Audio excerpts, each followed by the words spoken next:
Well, ladies and gentlemen, welcome in. This is Chris White here once again with Indaba Africa, coming to you from central Pennsylvania. For folks tuning in from Africa and around the world, New Zealand, Australia, in Europe, here in the U.S. Not so many people here in the U.S. most likely, perhaps on the West Coast, but not at this hour. It's 2 o'clock in the morning here on the East Coast.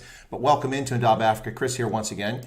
And today, my special feature for the Friday program is going to be, in just a moment, joining us, Dr. Colin Robinson. He's a military expert on EU contract at Sahan Research in Nairobi. He's currently in New Zealand. I think it has a lot to do with the COVID-19 situation. He'll talk about that a little bit probably. He's worked for the New Zealand Ministry of Defense, the New Zealand Army. Most recently, his New Zealand defense work was with the Headquarters Joint Forces New Zealand. That's from 2012 to 2015. He researches and consults on defense reform, has carried out defense reform research and work in East Timor, Somalia, and Liberia. He completed his doctorate on post-conflict Army reconstruction in 2012 and was a visiting lecturer at the Center for Defense and Security Studies, Massey University, in the first half of 2018. He's also previously worked for the United Nations in Georgia, Liberia, and New York, for the Center for Defense Information in Washington, D.C., and the International Institute for Strategic Studies in London. It's quite an impressive CV. Colin and I have known each other for well over a decade now, and we've actually, I'd have to say that Colin is probably the person I've met on more continents than anyone else on the planet. We've met in Africa, we've met in Europe, we've met in North America. So I'm going to go ahead and bring him in, give him a chance to introduce himself, and we're going to talk about military in Africa and military affairs. So just a second, here we go. Colin, welcome aboard. Thank you, Chris. Thank you. Greetings from New Zealand, everybody. It's going into winter here, but for many of you, you're probably heading into summer, which is nicer for COVID-19 than as things are getting colder and nastier and darker here. But that's all good. So, Colin, let's see. We first met, I recall, I was actually in Botswana. I had recently left Liberia, and I used to get foreign policy. It would come hard copy in the diplomatic post or pouch, which took about 3 weeks. And so I got this message from somebody, and they said, "Have you read foreign policy this month?" I'm like, "No, what are you talking about?" "Well, here, go to this link." And I went to it, and it took me directly to a comment that you made, and I'll paraphrase. You said something like, "I don't know what these people are talking about, but from every research I've done, the guy that was responsible for security sector reform in Liberia was a Lieutenant Colonel Chris Wyatt from U.S. Army." I'm like, "What the heck?" And that's when I found out who you were, and I started checking into you, and we got in touch. Yeah, indeed. I had been chasing down all of the former program heads at the Office of Security Cooperation or Office of Military Cooperation in Liberia, going through the list of people and trying to talk to them, each one of them, about the rebuilding of the Liberian army after the end of the Liberian Civil War. And Chris was one of the most ready to talk and most ready to be imaginative about what he'd seen and what he'd done. There's a very strong setting in all of our militaries, whether American, British, Canadian, Australian, New Zealand, even maybe the South Africans, about going straight down a set of railway lines and unfolding things very much according to your parade ground drill training of 25 years before. Africa, doing things in Africa isn't like doing things, fighting main tank battles on the Central Front against the Soviet Union, and demands a little bit more ingenuity and innovation. And it needs thought about how to do these things in a way which work in African situations. And I was surprised and pleased to find that Chris was repeatedly happy to talk to me about it. Yeah, and I didn't even get paid for it. And so far, neither am I. Well, we both got that going for us. But I'd like to tell the audience here as they tune in, it's early morning in South Africa and even earlier in Namibia, but for folks in Nigeria. So some folks probably tuning in as the stream goes on. But if you've got questions, go ahead and pop them up in the chat. Don't worry. As usual, I have my whiteboard here, and I will write the questions down so we make sure you can ask them of Colin. Colin's got a great deal of experience. I mean, I've never been to East Timor. I'd love to hear about that, even though it's not Africa.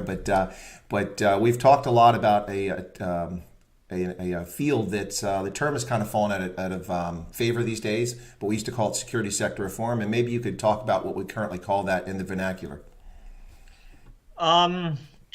I've been thinking about this for a while because one of the most important things is that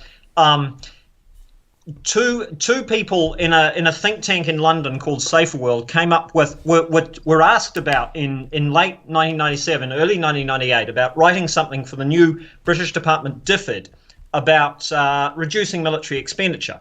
And academics had been looking at reducing military expenditure for many years, but this particular academic was wanting to do something a bit more imaginative and came up with a concept called security sector reform.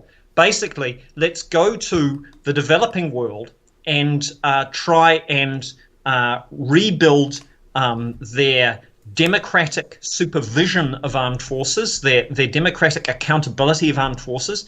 It's one of the most important things about the concept that started out as security sector reform was the democratic accountability angle, but also, and this is where I got attached to it, effectiveness. You want militarily effective forces that are not just incapable of mounting coups against leaders, but also are capable military forces to go off and fight insurgents or go off on peacekeeping missions. Generally, they're not the sort of poster child division spéciale présidentielle of Zaire or the cartoon character presidential guards of some African nations. You want them to be effective at what they do, which is not just beating up people on the street. So that's where the idea of what became security sector reform started. But almost immediately, at least in the African context, there was this backlash against the idea of using the term reform, because reform had been used by many of the dictators in the democratic evolution of the late 1980s and some of the early 1990s about the backlash. They were trying to rebrand their regimes as more open to public ideas, open to public support, and they used this term reform.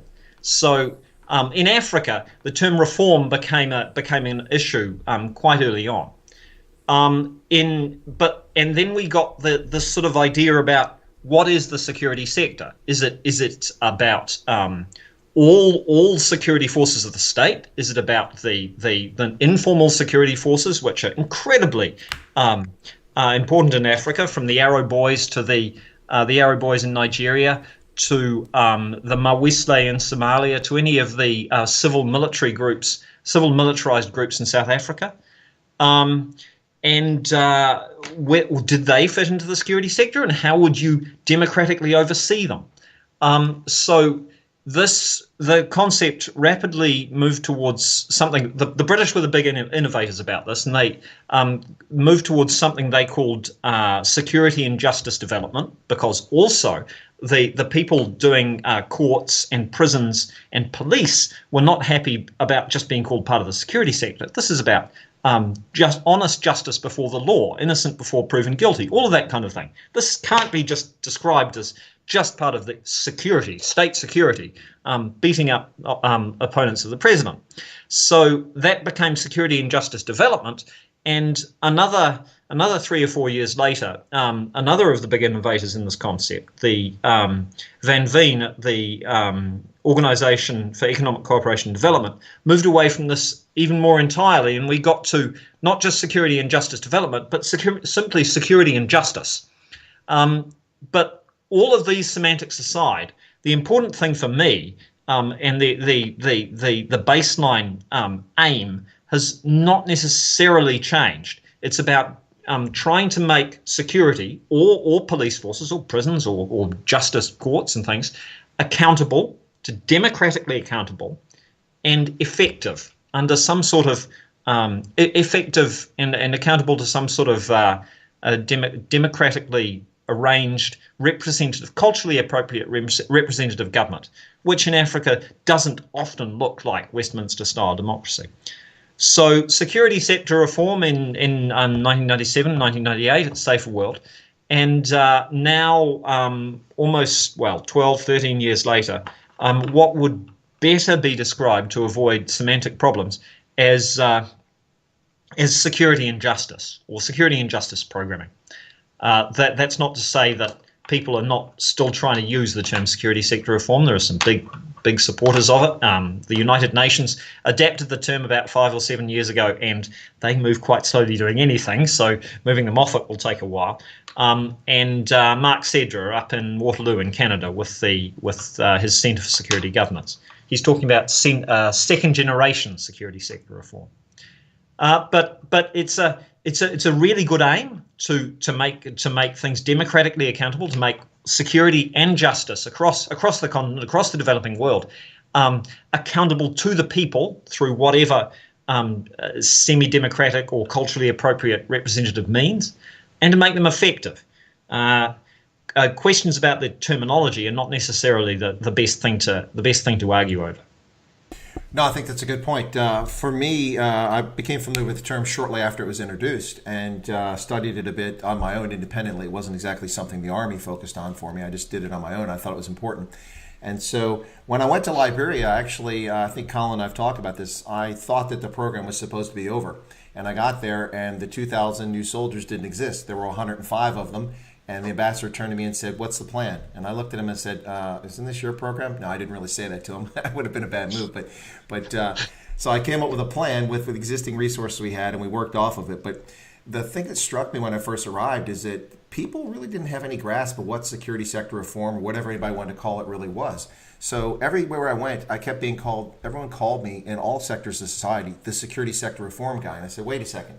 I don't deal with the prisons. I don't deal with the Liberian National Police. I don't deal with immigration or customs, any of that stuff. I'm here to take care of the armed forces of Liberia. So what I started doing, and I didn't even know if it was a doctrinal term or it was in common usage, but I said what I was doing was security sector reform for national defense, and that's what I termed it. And I kept using that, and people around me started using it. So that's kind of where I went with it. But I guess I'm one of the fossils, troglodytes. I still like the term, but I understand why in Africa it had a bad connotation with reform. But what I always tell people, like particularly when I talk to war colleges, that, you know, in a healthy democratic society, in my view, you're always having security sector reform. You're reviewing the role of your security forces and services all the time, and when necessary, adjusting it. This National Security Act of 1947, I think, is a prime example of that.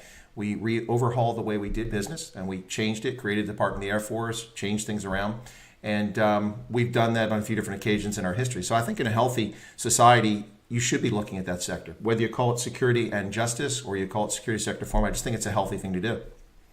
Oh, absolutely. And the United States continues to do what could easily be called, I have a slightly different modification for what Chris was doing. I would have called it defense sector reform or just military reform. But the US continues to do, whether you call it security sector reform for national defense or defense reform, the United States Space Force, whether commemorated by an amazing Netflix TV series or not, is an example of some of the lesser known side of military reform. It's a reorganization rather than just giving people new equipment or maintaining the pretty strong civil military oversight that the United States has had pretty much since the Continental Army came into existence in the late 1700s. Though the United States has always been one of the states that has seemed to be particularly worried about the fact that the armed forces could be turned against the government, and the armed forces are potentially threatening to the people or the government, which is not so much of a tradition in the British Commonwealth tradition. There's no sort of worries in Australia or New Zealand or Britain that the army might seize the government. I once read something saying that in the British context, can you really believe that the Grenadier Guards and the Royal Corps of Transport would actually seize control of the government together? The British Army is so factionalized by just the way it's been historically made up that it's not the kind of people to unifiedly seize control of anything. No.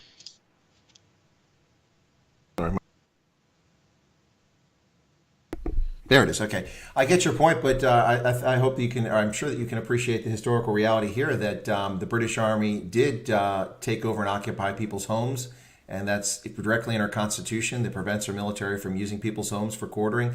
And they did burn the White House. They did invade America. So, well, we do have a long memory about militaries.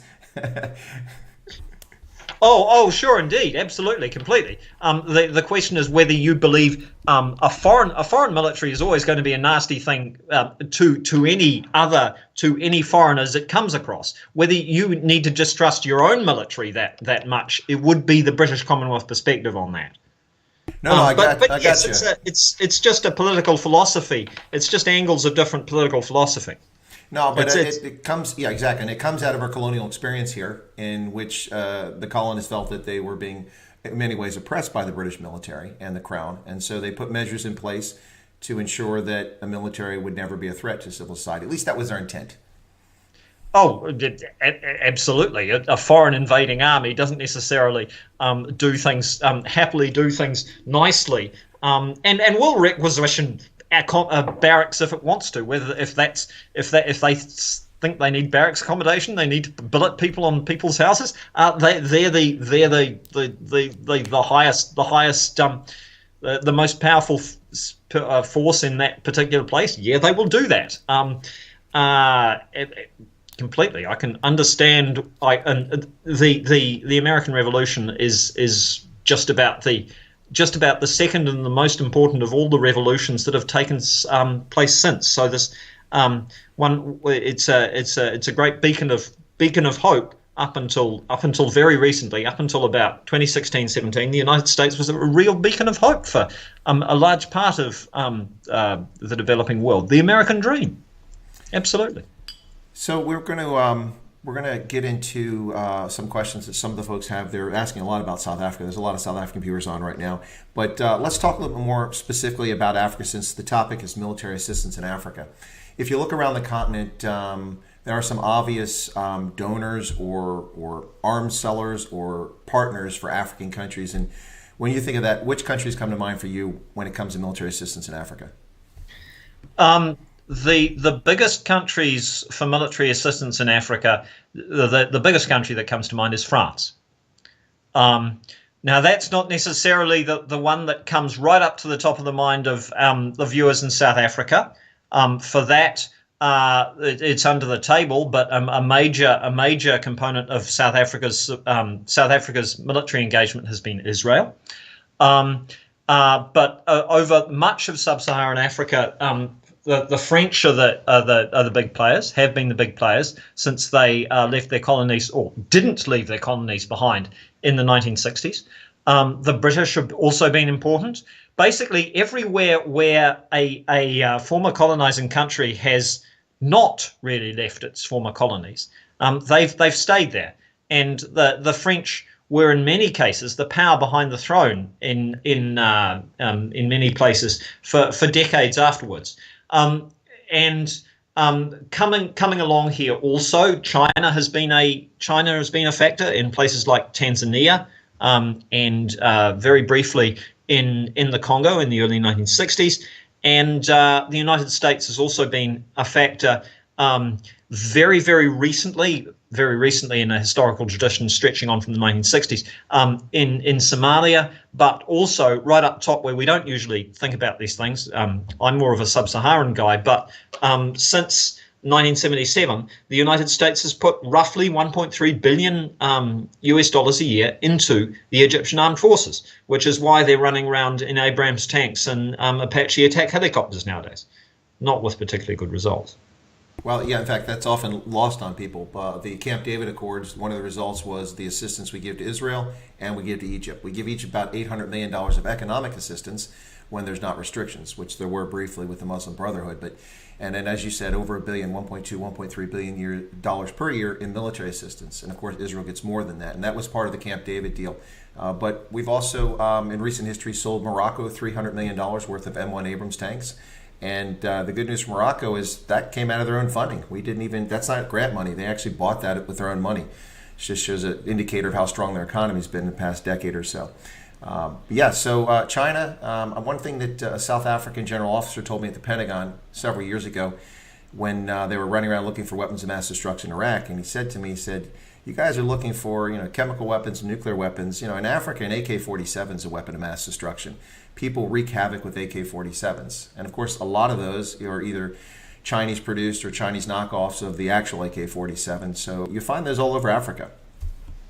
Yeah, absolutely. Small arms and light weapons are the biggest military issue in Africa, in anywhere in south of the Sahara Desert and probably north of the Sahara Desert too.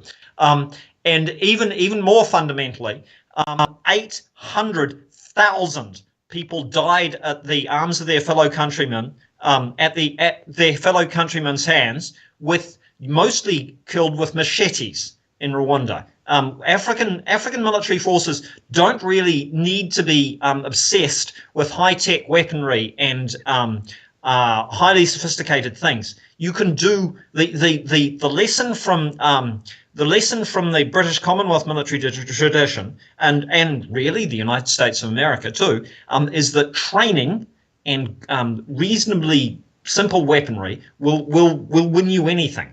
And that's seen many times, or several times at least, in the performance of the South African Defence Force, the old SADF, in tight situations in Namibia and Angola. Some very, very good training. Yes, absolutely. I will footnote an apartheid regime, but some very good training, very good motivation, and effective military outcomes. Not with huge amounts of sophisticated American or British tanks, lots and lots of mechanized infantry, combat vehicles, artillery, all that kind of stuff. Generally small forces, but very well trained ones. It's a good point, and you don't need sophisticated weaponry on the continent of Africa to have deadly or effective results. When we sent Blackhawks to Somalia in '92, when they first went down there, I briefed the pilots and the crew chiefs on Somalia and the threat. We had a flight surgeon that talked about the health factors, and then I talked about weapons and tactics and things like that. So I briefed them, and I told my pilots, I said, what you need to worry about are small arms, and they shook their head. They get that because people shoot at aluminum aircraft. They're easy targets. I said small arms, SA-7s, and RPGs. And one of the pilots said, excuse me, Lieutenant White, RPGs? Those are for taking out armored vehicles, aren't they? I said, yeah. But if you hover in a helicopter a few feet off the ground, you make a tempting target. You might as well be on the ground. Think about that. Anyway, of course, famously, we know that hundreds, if not thousands, of RPGs were launched at the Hughes MD-500 Little Birds and the Black Hawk aircraft when the Black Hawk down incident. That's what actually took out the tail rotor on Mike Durant's aircraft, was an RPG, if I'm not mistaken. But the point is that that's not very sophisticated, those weapons. One of the pilots asked me, he said, what about the SA-6s? We hear that Somalia has SA-6s, and I kind of laughed. I didn't mean to be rude to him. I said, are you serious? If they even have batteries to operate them, do you think they even have people that know how to fire them? Or are they even operational? No one even knows if they're around anymore. And besides, an SA-6 is bigger than your helicopter. They're not going to fire that at your helicopter. And my point is, it was very unsophisticated weaponry and tactics that proved effective to get America to run away from Somalia eventually. And the fact that the utter humiliation of having 18 bodies dragged through the streets. The Western military forces have historically, even in Afghanistan and Iraq, not been particularly, or in South Vietnam, not been particularly attached to the idea of staying long years away from their countries in large numbers for something that the domestic population doesn't necessarily understand, doesn't necessarily see as vital, isn't convinced of. All these insurgencies are lost on, or many of these insurgencies almost exclusively are lost on the home front. And yes, Somalia's SA-6s, I've been rereading some of the intelligence reports since in the 1980s. They just weren't working. They were sitting there more like oversized paperweights than anything else. And well, that was my point, and so I kind of chuckled, and I had to make sure I didn't embarrass the pilot, because I wasn't laughing at him, but I was laughing because I'm like, seriously, these things are just sitting there that no one even knows if they can even operate them. No one has any idea. They just push a button and be lucky if it launches. But Yeah, no, it was a point about the simplicity of what you need to conduct conflict in Africa, but also the dearth of knowledge about it too. There was no one in the entire community I was at that could even spell Africa, probably other than me, and that wasn't even my affectation at the time. It was just an interest of mine. I wanted to become a specialist for Africa, so I was up on it. And fortunately, that helped out the pilots. The good news for them too is they went to Kismayu, which was relatively calm and quiet at the time, so they weren't dealing with the Mogadishu issues and things up north. But so, Colin, let me ask you this question. You don't come from a military background. I mean, unless you have parents or grandparents, maybe, I don't know. But what got you interested in security studies and defense and this sort of topic? Where did that come from? Oh wow, you're really poking down to my childhood now. I think it was I think it was a funny mix of factors that all the boys at school were making military model kits and playing around with military colouring books and stuff like that. And I wanted to be I think it was some kind of thing about wanting to be part of wanting to do what everybody else did. Not wanting to be part of the in crowd. And given my particular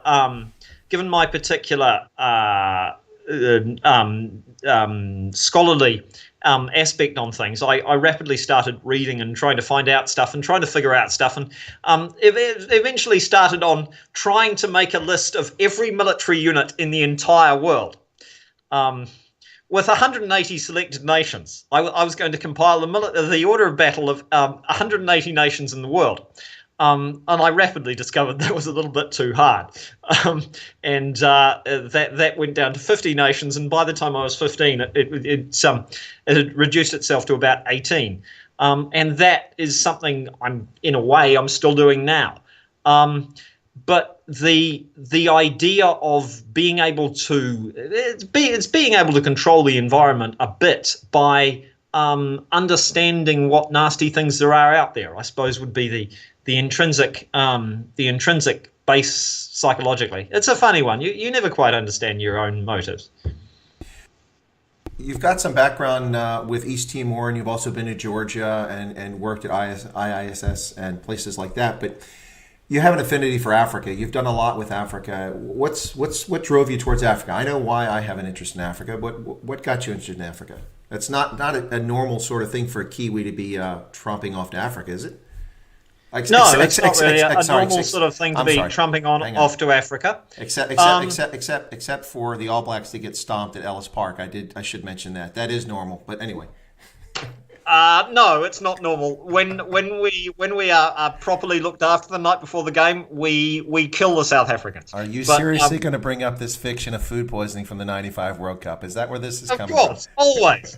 But we won't distract your viewers too much. Why is a Kiwi interested in Africa? I started my work at the Victoria University of Wellington. My lunchtimes looking after the United Nations section, and I was actually quite happy about that, because that was the way. I was sort of quite interested in the United Nations, and I spent quite a lot of time reading through all the various documents they had, and in a way starting to learn about various peacekeeping missions and the history of the United Nations in 1945 and what they were aiming to do in countries that were far less well off than New Zealand. The Organisation of Economic Cooperation and Development is about 37 nations, of which 35 are really first world developing countries. But the rest of the 195 entities in the world are generally developing states of one kind or another. And from my perspective, at root, it's about altruism. It's about wanting to try liberal internationalism, liberal trying to make the world a better place. And in regard to Africa, I can vividly remember working through the preparations for my third, I think it was my third year paper. No, second. It would have been second year. Hearing about the horrific things that were happening with a million Rwandan refugees wandering around the east of what was then still Zaire, and being harassed, attacked, and hunted down by what was the victorious side of the Rwandan Civil War. And then, as we've discussed now, and Chris may have a little bit more information on this, they disappeared. Most of them disappeared. We still don't quite know what happened to them all. There's a strong suspicion that a very large number of them got killed. Again, with those very simple forms of that are so very effective in Africa, either the AK-47 or the machete. Hearing and writing that and hearing more about that got me on my formulated my dream to go work in United Nations peacekeeping, which I did for a while, and the general interest, the military side of things in Africa and trying to make Africa a better place on the security side has stayed with me ever since. Well, that's an interesting thing. So let me just very quickly, we have some new people tuning in here. Folks, welcome for joining us this morning in Africa and this evening in New Zealand and Australia, or late afternoon in Australia, and very early in the morning here in the United States. You're listening to Indaba Africa. This is Chris Wyatt coming to you from central Pennsylvania. My special guest on the special feature, Friday special feature, is Dr. Colin Robinson, who's a defense and security expert based in Nairobi, but currently on holiday an extended period thanks to COVID-19 back home in New Zealand, where he has the misfortune of being an All Blacks fan, and he can't help that. I think he was bouncing his head a lot as a child, but just want to welcome people into the stream here. I've got the mic, so I'm going to keep going for a second. Look at him. I see him smiling there. But anyway, so we're talking about military assistance in Africa, and I was just asking Colin about what got his interest going in it. So Colin, there's a lot of South Africans currently on the stream and some more tuning in. South Africa, of course, has lifted many of the lockdown restrictions effective June 1st, which meant that many people could return to work for those who still had a job in South Africa. So we're losing some people at the moment who are headed off to work and others who are coming in. So the crowd's going up and down right now, but that's why I'm making sure I'm just letting people know what they're listening to. So let me ask you this question here. Can we shift a little bit to, say, Southern Africa and talk about military assistance and events down there? I know South Africans are very curious about that, and a lot of them want to talk about the lockdown and what's happening there. And it's not really military; it's more a security situation. But can you just talk about Southern Africa a little bit, or if you have any interest? Sure. Sure. When I was starting my PhD, the very first example of rebuilding militaries in Southern Africa, the very first example, was mostly about Rhodesia and then Zimbabwe, and the South Africans listening will probably know more and feel more about that whole affair than I can honestly say myself. A very long, quite nasty war with a lot of under the table military assistance from various Eastern Bloc nations, as they were at the time, China, etc. And then the rebuilding of the what became the Zimbabwean National Army through extensive British assistance to a former British colony now being brought in from the cold under a president who was initially seen as a really potentially good president for the long haul in the early years of the 1980s, after a complete turnaround a complete turnaround in the British attitude towards Mugabe.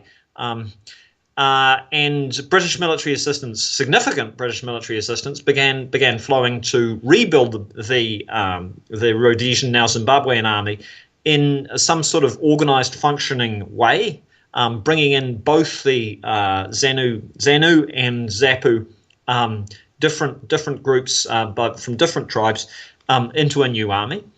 And then later on, a few years later, when Mugabe began moving against his internal opponents, the Koreans came along to form what was to become the rather notorious 5th Brigade. So we had British military assistance and North Korean military assistance coexisting in the same army, which is another major problem with generally security sector assistance and military assistance across the continent. When you have different national philosophies, different state philosophies, different big P5 permanent members of the security philosophies, permanent members of the Security Council philosophies, coexisting in the same force, it doesn't help unification or a unified move on things. But then briefly, as the South Africans will know, there was a new army formed in Namibia, and also a new force formed in Mozambique. But the biggest and most successful one from the final political outcome perspective was the integration of the South African Defence Force into what became the South African National Defence Force. Very politically controversial in its lead up, quite difficult in terms of bringing the spear of the nation ANC supporters into a force which was highly professional, though very racially tinged. And the problem was you'd have these guerrillas or left wing white. Effectively, they'd been terrorists in some cases against their own government in South Africa. You brought the various TBVC former Bantustans of South Africa into the new defence force. You brought the Spear of the Nation forces in, and what you had was not so much an integration of an equal partnership of the South Africans, of the various South African forces in the same melting pot, but given the size and staff power and organisation and institutional strength of the old South African Defence Force, the result was basically an absorption in small bits, small tinges of strange colours, as it were, on the old SADF. And that's as things were for a while before the new recruits started to change things, and a number of generals were quickly promoted or quickly jumped up, maybe in Western military terms, too fast, and became chiefs of service. And then there was a rather unfortunate affair where the chief of the Defence Force, the continuing white chief of the Defence Force, saw a military coup under his nose and was quickly removed because it wasn't necessarily all based in fact. But the major political result of all that was a military force which made the adjustment in political terms, and was a political success. From a more military perspective, the effectiveness of the new South African National Defence Force, the South African Army as it is now, dropped. And that was also the result of a reorganisation of the South African Army brought on by Deloitte and Touche, which reorganised it so that it would be less able to conduct coups, but drop the military effectiveness. And the problems of long-term black education in South Africa flow through to problems in the schooling system and lesser prepared people for military service, the quality of the line units of the South African Army, and to some extent in the more technical services, has deteriorated from their professionalism under existential threat of the 1980s. Like Israel, the old South Africa had a massive incentive to try and to be militarily successful in almost all circumstances, because otherwise the blacks would run them under, like the Israelis surrounded by Arabs. Well, that's actually a good point, Colin. People lose sight of that when it comes to Israel. I actually worked with the IDF and been stationed in Israel for a period of time. And I'd always grown up with this concept of them as superhuman because they were always winning and such, until I work with them. They're competent, but I think they exist because if they lose, game over. They have to survive. So that's probably why a big reason their motivation to be successful. Same with the South African government. The apartheid government saw the red threat and the black threat, black nationalism and the Soviet communist threat as overwhelming, and they could only survive by having a competent military that could project power to some degree. And so that was really important. You mentioned something here that I think is very important. We should probably take a moment to talk about and swing back out to the wider view of the continent here. You talked about conflicting national doctrines and how they can have an impact here. And I think a good example of this would be the U.S. famously supported Haile Selassie in Ethiopia. And we poured lots of military assistance and cooperation into the Ethiopian armed forces until he was overthrown. And then when he was overthrown, the Soviets had been back in Siad Barre in Somalia, and then we switched sides. We suddenly backed Somalia, and the Soviets backed Ethiopia. And that caused some problems when it came to actually operating in the field for both groups. But beyond that, something that exists and persists to this day is when you see officers go off for their staff college or their war college equivalent.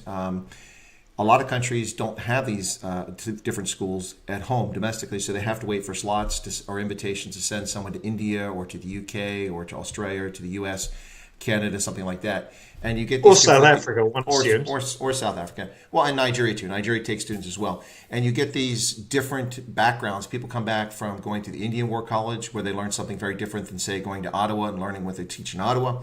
But one thing, and I want your view on this, I'm mentioning this, so you tell me if you agree with or disagree with that, but the second piece of this is that there's been a recent development, the G5 Sahel Defense College, in which the G5 countries have come together in West Africa and the Sahel, and they actually have a defense college now where each of the countries is sending their officers there, and it's the equivalent of war college. Do you think that that's a good development for regional bodies and national militaries, or is there something better that could be done? There's always something better that can be done. That's true. But the African Standby Force, and perhaps most notably the East African Standby Force, represents a forcing, a mixing, a co-location, a discussion, a military staff processing that started this kind of thing where it would simply not have existed before in East Africa. In South Africa, to an extent in Central Africa and West Africa. And the G5 Sahel Defence College is absolutely a step forward because they're talking to each other. Generally, the countries in that area are former French colonies.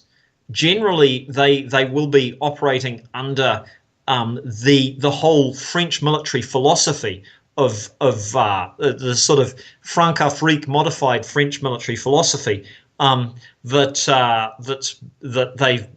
is their entire military heritage. So they won't necessarily have the same kind of problems that, for example, Zaire had when they sent off people to the American service schools in the 1970s. Then also people went to the Chinese service schools, and then another set went to the French service schools, which you try and line all those different kinds of influences up in one armed force or one set of armed forces, and that causes all kinds of problems because and often people coming home from those service colleges, if they're the less interested ones, if you came home from a Zaire to Zaire from a service college in the United States, you wouldn't necessarily gain much professional advancement unless, as opposed to the people who'd all come home from French or Belgian colleges, or maybe I don't know, depending on the political ideologies at the time, the Chinese.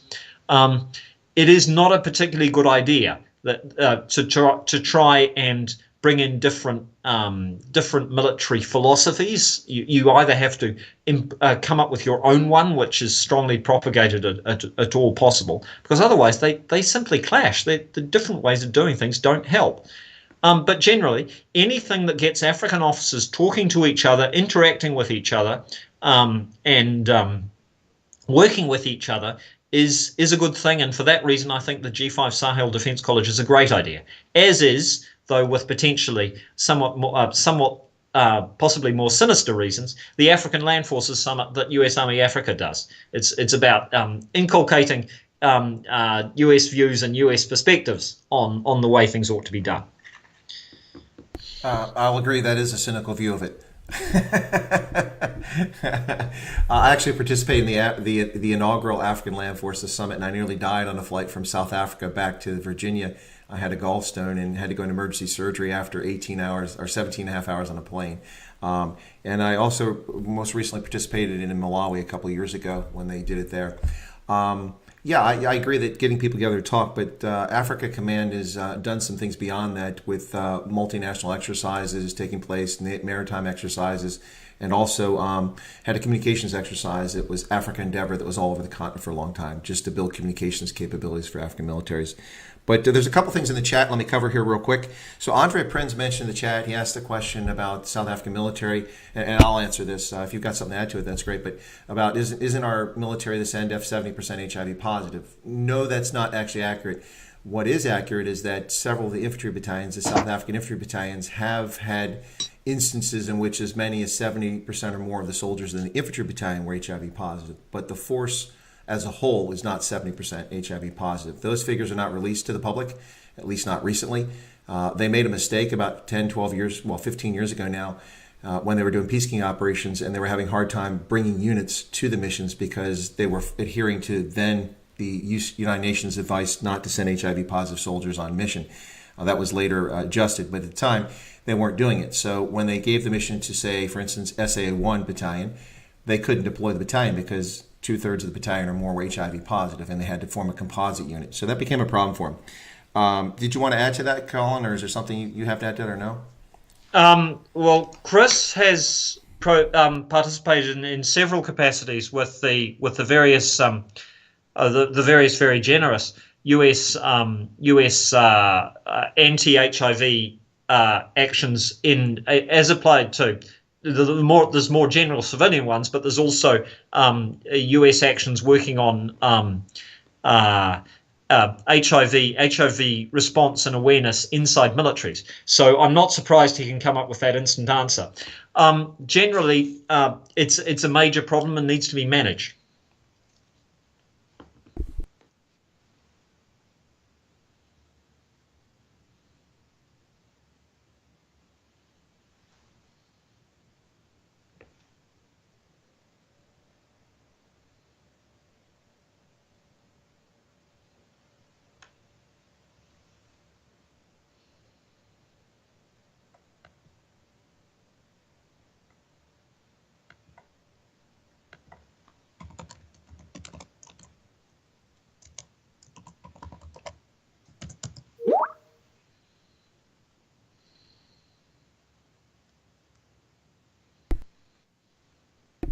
Okay, sorry.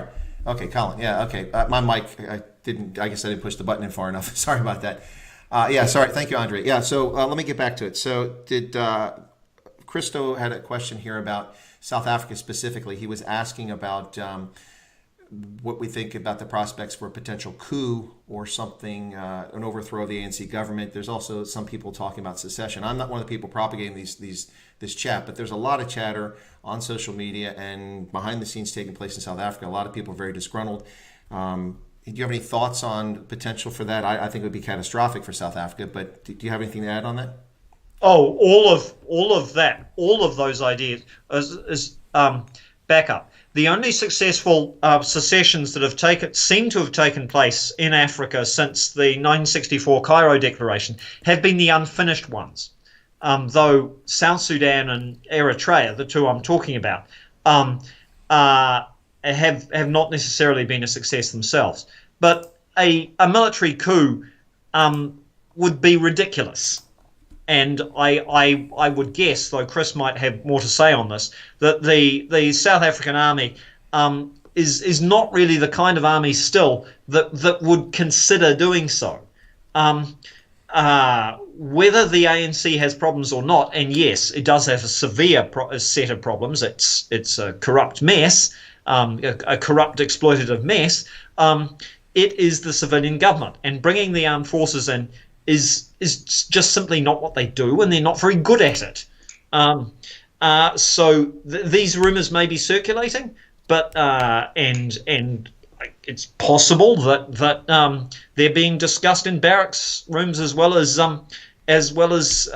civilians' houses. But they're absolutely the wrong thing to happen. I would be shocked, surprised, and very dismayed if any kind of military coup took place in South Africa. And generally, I can't see an effective secession in South Africa taking place either. I'm not sure what would effectively be able to stand on its own 2 feet. Chris, you're probably following South Africa more closely than I am. Is there a real discussion in the South African National Defence Force about taking military action against the government? Not to my knowledge, and I don't think that would be something that's possible. I think that's because, as you mentioned, the force has been structured in such a way that would make it very difficult for such an action to take place in the SANDF, the current military. Also, I don't think that that is likely. I think what a lot of people are discussing is a potential insurrection, that sort of activity taking place by private citizens or militias or something that may or may not exist.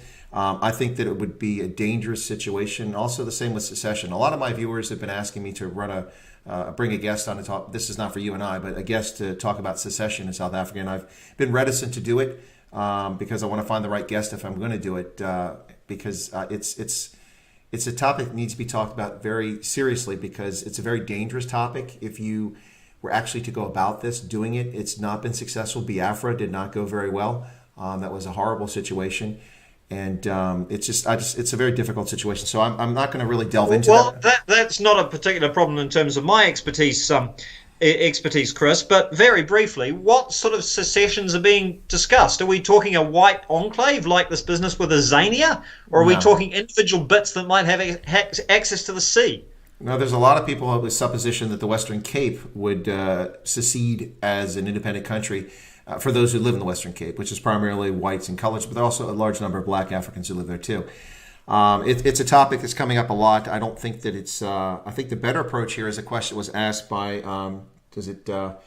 David Prinsloo. I think asked the question about, or Daniel Prinsloo asked the question about whether I think that the ANC is going to win the elections or not. Are you keeping up on the elections or not elections, but on the political scene enough to comment on that? Because I'll comment on it, but I'll give you a chance first.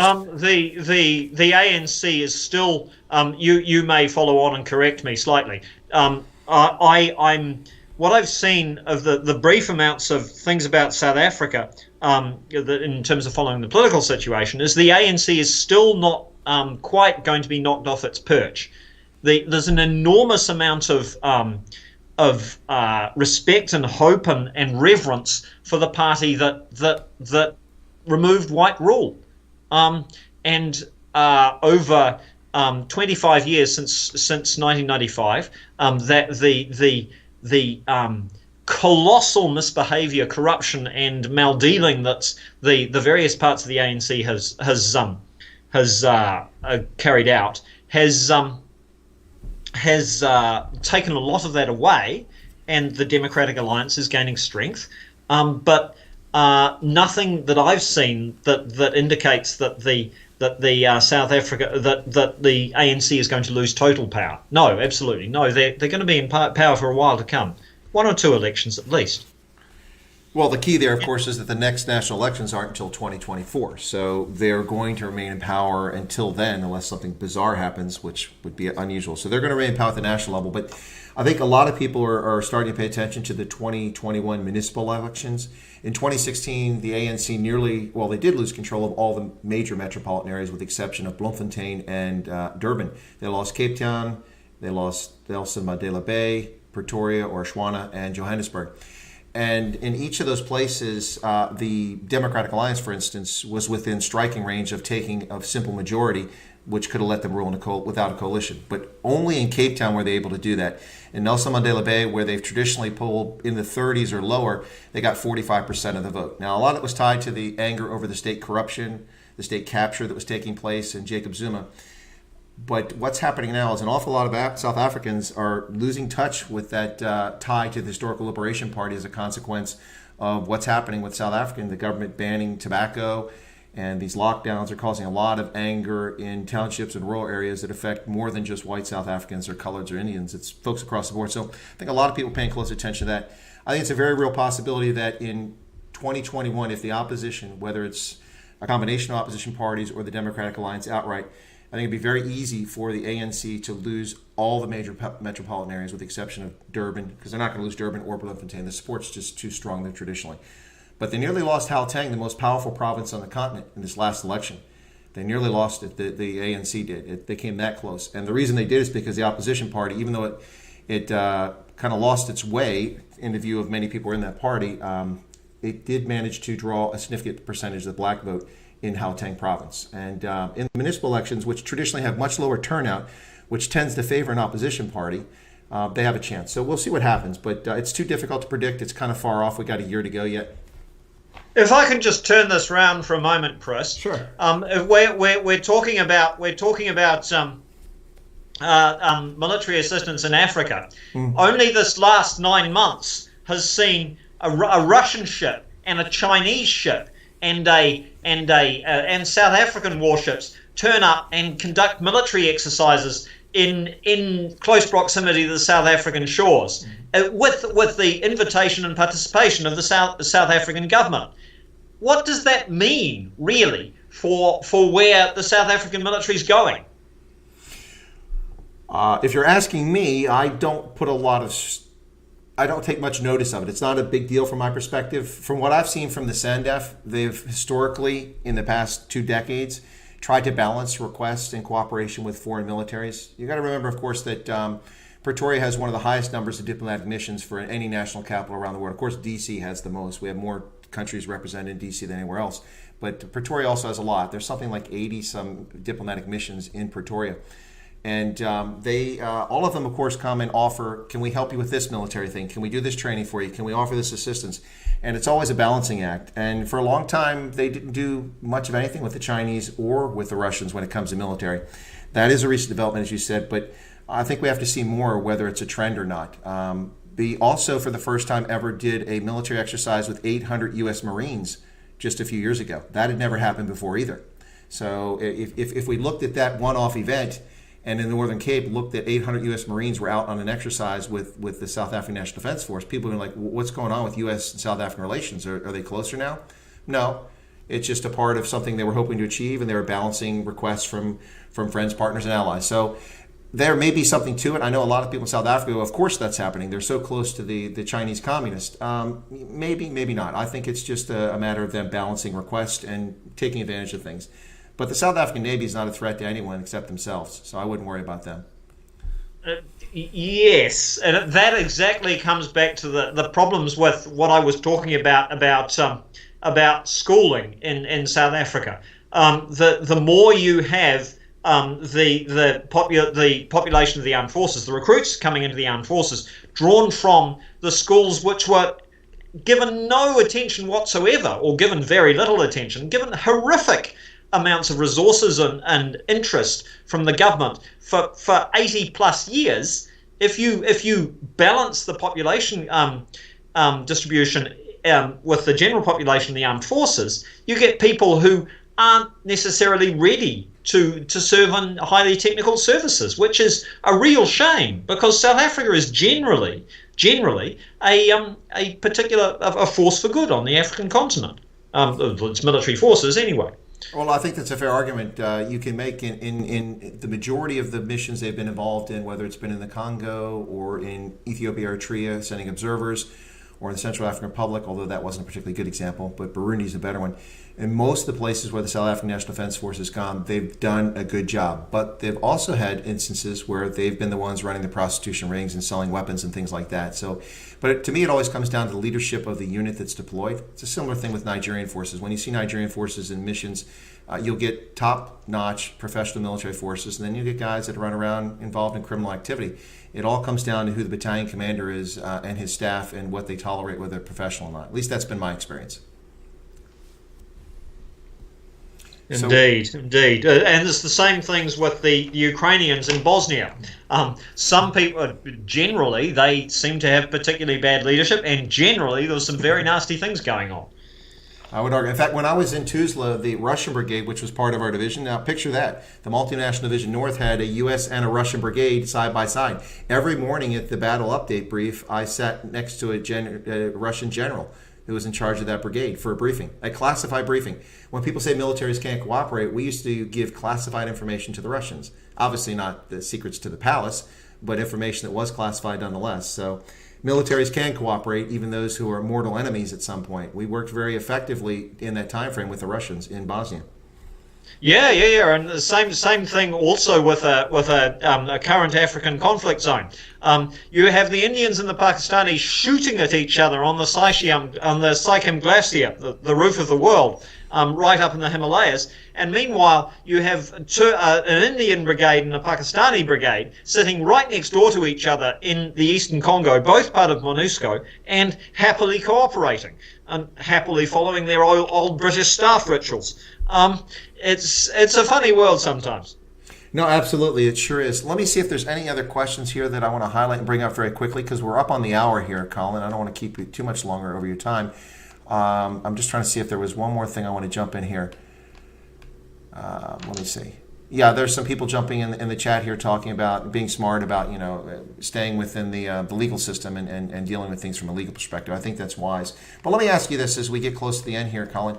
Is there any particular issue when it comes to military assistance in Africa that you think is particularly would be prescient to look at for the future, say the next 5 or 10 years, that folks should be focused on that maybe they're not paying attention to now? Or maybe it is something we're paying attention to now. I mean, a lot of attention is focused on counterterrorism. I think that's way overblown from a military perspective. It's much better solutions than military.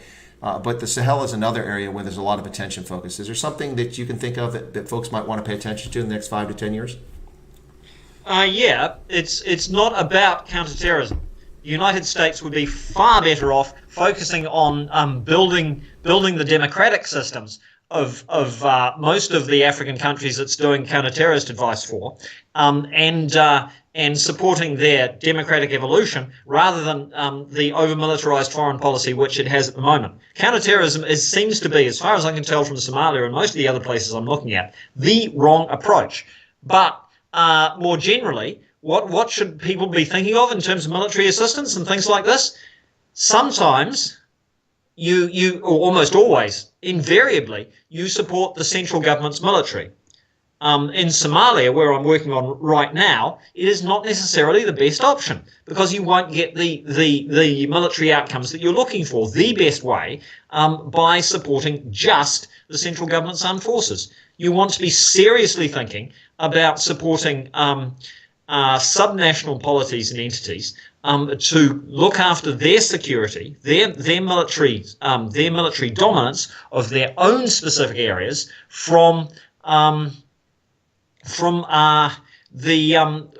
specific threats they face in their areas at the time, and the kind of very standard Westphalian system support the central nation state is not necessarily the best option in all cases. We need to be thinking about local solutions, local reconciliation, local political solutions, and a lot of the subnational type entities in Africa, and that's only going to be better for peace and security in Africa if we consider where those entities are useful ones, where they're not raping, killing and pillaging, which they do.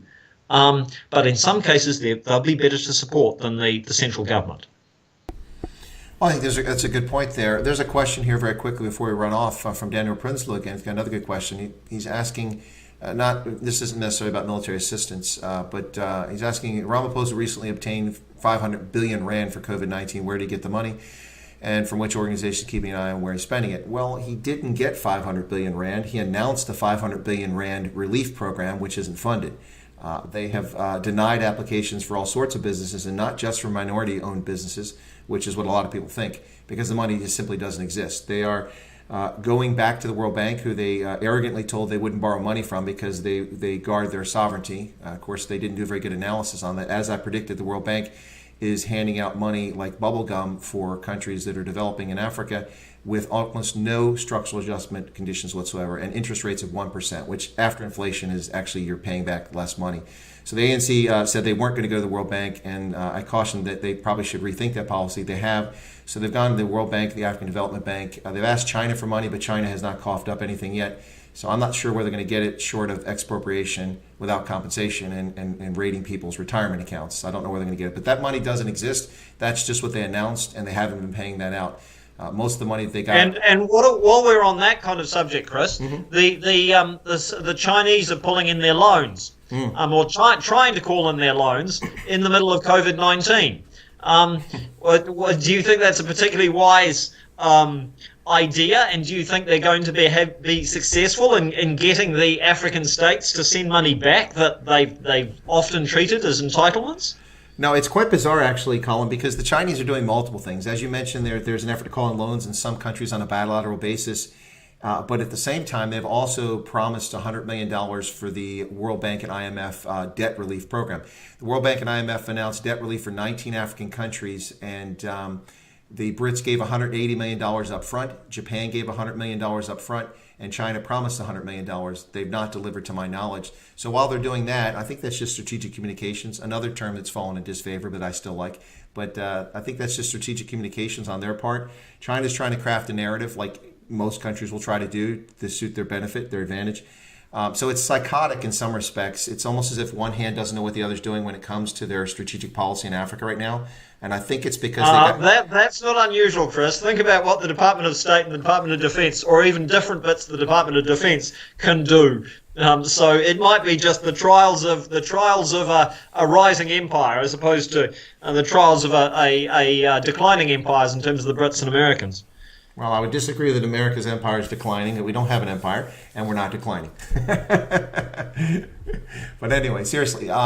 So Daniel has another question here. But before we get to Jonathan Herman says if there are... no, he's talking, folks, there. But yeah, Deno Prinsloo says, is it true that China owns the port in Mozambique? Not to my knowledge. If you're talking about Maputo. Now, to my knowledge, the only issues that came up with debt repayment were in Zambia with an airport, and in Djibouti with port facilities, which were turned over to being operated by Chinese corporations as a consequence of not paying back their debt on time. I'm not aware of anything else. Do you know anything about that, Colin? I know that's not something you really focus on. Not about forced seizure of port assets. We're hearing things about some funny port deals going on in around the coast of Somalia, but that's not necessarily Chinese. And Djibouti is an interesting one, with a Japanese base, a Chinese base, a French base, and an American base all lined up next door to each other. They're about the most interesting mix in the world. Absolutely, I've been there. I think you've been there too, but I know I've been there. I've been on Camp Lemonnier, and right next to are Japanese fighter aircraft. I'm like, what the heck? The first time I saw them, like, when did the Japanese show up here? That's self-defense. Japanese fighters at Lemonnier? No, on the Japanese airbase. There's part of the airfield, commercial airfield, there was leased by the Japanese, and they brought Japanese fighter aircraft in. Yeah. Fighters? Okay, I thought it was just transports. That's a new one. No. These had the Rising Sun emblem on, or whatever they're using. I'm sure. But were they pointy at the front or not? That's the question. They were pointy at the front, high-performance jets, and this was the last time I saw them would have been 2013. I think I saw them there. Yep. Saw 3 or 4 of them at the airfield, which that's a pretty long reach for a self-defense force, but I'm just saying, They haven't been a self-defense force for a very long time. Well, they still advertise as such. Let me see. Doesn't the President of the United States advertise his good wishes for all people of color? Not sure where you're going with that. Anyway. Let me see. We've got a Joubert Wesson says, can we, as the South African public, really be certain that there is a definite division within the ANC? Oh, this is a question. I don't know if that's fair to ask you that, Colin, because I don't know if you follow politics that closely. There's no, please. I'll address it very quickly, and then we'll get beyond that. But there's a very public discussion about whether there's division in the ANC, and there is no doubt that there is. If you just simply look at the party conference in which Cyril Ramaphosa became the president of the African National Congress in late 2017, he barely won out of almost 5,000 or over 5,000 or about 5,000 votes cast for the party. He won by 79 votes. If he changed 35 of those votes, he would not be president. Nkosazana Dlamini-Zuma would have been the head. That tension inside the party has not gone away. It's still there, and it's actually become worse under COVID-19, and we see some strange things happening. So anyway, I don't want to get too deep in that, but Colin, any parting thoughts? We're coming up on an hour and 15 minutes here. I don't want to keep you all day. I'm sure you've got something to do. It's dinner time there. I pretty much gave my parting thought already. Two parting thoughts. Counterterrorism is not the way to go. Counterterrorism is, you think about, they're not necessarily terrorists.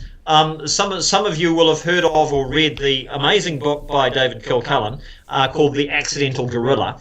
We go to often in Western military terms to these places and make them their terrorists or their guerrillas. You need to think about a democratic development amongst the whole people, and then they will happily bring the reconcilables in and suppress the irreconcilables, the people who don't want to take part in any kind of circumstances. And part of that, in my book, is quite serious attention, legitimate attention to supporting subnational security groupings. We talk a lot about in Somali terms about the Darawish, but there'll be other things as well that are useful, that are democratic, that are relatively legitimate, whether democratically or not it depends on the situation, and ought to be seriously considered. Thank you, guys. All right. Well, Colin, thank you very much. I appreciate it for you coming in and joining us for the discussion tonight. As I mentioned, Colin and I go back quite a ways now. And as you can see, Colin and I don't agree on everything. So that's probably healthy. It always makes for a good discussion. Don't you think, Colin? Yeah, absolutely. All right. So I'm gonna take Colin off screen now. I'm going to ask him to hang around the call as I close out, and I'll just wrap up some business with him. But Colin, thanks a lot. Appreciate you being here with us, and you've been a wonderful guest. I appreciate being on the feature. So I'm going to slide him off now, ladies and gentlemen. All right, so folks, thanks for tuning in. This is Chris, once again, with Indaba Africa, coming to you from Central Pennsylvania. My guest on today's Friday special feature has been Dr. Colin Robinson, a defense and security specialist who covers events all over the world, but has a special focus on Africa. He's a Kiwi, and we can forgive him for that, but we won't forgive the All Blacks. But anyway, so he's smiling in the background. You can't see him, but I can see him. Anyway, so I want to thank you all for tuning in. I hope you enjoyed this stream. I may do something later in today on a live stream. It is 3:15 in the morning here, so I'm going to need a little bit of nap time after this. And I wanted to make sure that the audience in Africa in Europe could see this at a reasonable hour. And we had to do it at a reasonable hour for my guest. I didn't expect him to be up at 3 o'clock in the morning. So I took the short end, took one for the team, but that's how it works. In the Army, you get accustomed to that. So I hope you've enjoyed it. This has been a discussion about military assistance in Africa. We talked a little bit about South Africa and Southern Africa, which I hope the Southern African audience appreciated. But ladies and gentlemen, this has been an Indaba Africa production. I do appreciate your patronage and subscribing. I'm almost at 2,000 subscribers in just over 2 months. Thank you so much for subscribing. And not only are the subscribers, but there's a loyal audience of about 700 right now who tune in for a lot of videos. The video I produced earlier today is already over 1,200 views and going even higher. And the Are You Peter Afrikaans video I did a week ago is getting even more views, over 8,000, nearly 9,000 views in just a week. That's quite a big difference when it was me and 25 people a month and a half, 2 months ago, and I was getting 10 or 15 views on the video. So thank you so much for your tuning in and for being a subscriber. We'll catch you here later on. Watch my videos, watch my live streams, and do not forget, Saturday, 11 o'clock Eastern Standard Time here on Indaba Africa, at 5 p.m. in Gaborone, Botswana, and in Johannesburg, and at 4 p.m. in Namibia, Abuja, and London. Giselle and her manager, Johan Eisel, will be on my program, the Afrikaans singer from Namibia. She's brilliant with Heimatlieder or folk songs, country music, not a fan, but other people like it, and Afrikaans pop. She'll be here. Remember, she debuted her album, Fit Ons Mensa, on the 8th of May right here on Indaba Africa. You can watch that in my past live streams, but please tune in on Saturday And like I said, I may do a stray voltage later in the day if I get a good nap and I feel up to it. Anyway, thanks a lot, folks, for tuning in. And I wish you all a pleasant day in South Africa and around the world. Thank you so much for tuning in New Zealand, Australia, Germany, UK, wherever you're at. God bless and have a good evening. And we'll catch you later today or for sure on Saturday. Take care.